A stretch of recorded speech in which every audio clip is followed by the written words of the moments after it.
Picture waking up in the dead of night, grabbing a knife and slashing through the thick canvas of your only shelter.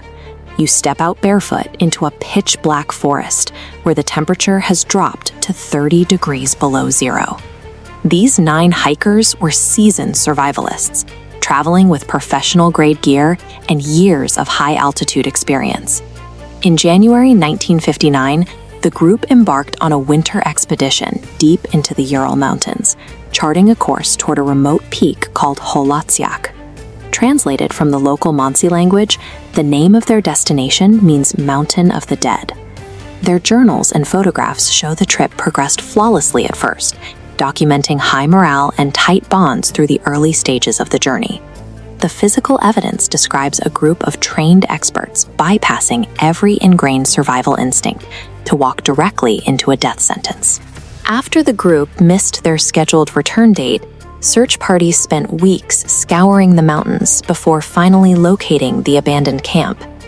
Inside the tent, investigators found perfectly stacked warm clothing, heavy boots, and untouched supplies. While the entrance was securely closed, the sides had been violently torn open from the inside.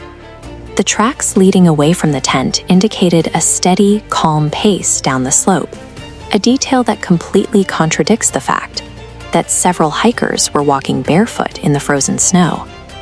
At the forest edge, rescuers found the first bodies, stripped nearly naked. Their hands were covered in frantic burn marks, the result of trying to snap frozen branches off a pine tree. The scene presents a massive contradiction, evidence of a sudden, overpowering terror at the camp, followed by an unhurried walk into the woods. It took months for the spring thaw to reveal the rest of the group, buried deep in a ravine further down the mountain. Autopsies revealed massive internal trauma, crushed ribs, and fractured skulls. The force matches a high-speed car crash, yet no victim showed external bruises. One victim was missing her tongue, with an absolute lack of defensive wounds or signs of struggle. Forensic testing then introduced a final, inexplicable variable. Elevated levels of radioactive isotopes were found soaked into the victim's clothing. Severe internal crushing without a surface scratch, combined with localized radioactivity in a remote wilderness, creates a forensic equation that refuses to balance. Investigators initially considered an avalanche, which could explain the slashed tent and the heavy crushing injuries found during the autopsies. However, the tent poles remain standing, and an avalanche fails to account for the calm footprints, missing biology, or the radiation. A covert weapons test by the Soviet military would explain the explosive internal pressure and the radioactive residue found on the scene. But an explosive blast leaves shrapnel and chemical burns, neither of which were present. There were no craters and no evidence of a military retrieval team. Researchers proposed that infrasound, low-frequency wind vibrations, induced acute panic, driving them to flee an invisible threat. Every scientific and military theory shatters when confronted with the full scope of the physical data.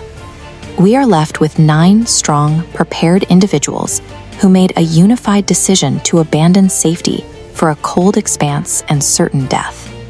The incident represents a complete failure of modern forensics and logical deduction.